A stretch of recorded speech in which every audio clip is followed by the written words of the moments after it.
So,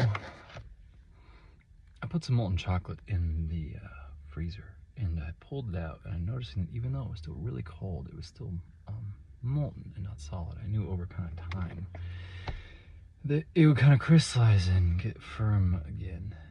And it made me think about temperature and galaxies for some reason. And I was thinking about how basically, if you take two atoms and you heat them up and then they cool down, the kind of like distance from like the nucleus to the outside particle gonna change, right? But if you take magnets and you move them further apart or closer together, they gain and lose intensity and strength, right? So if you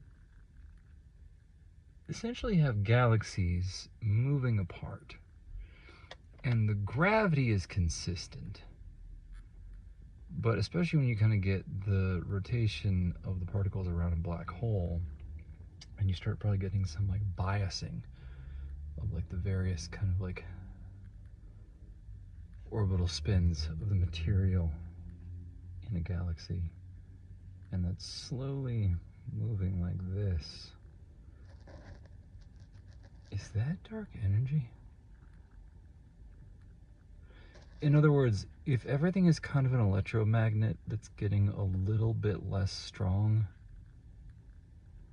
but the gravity's staying the same, but there's outward momentum from the Big Bang,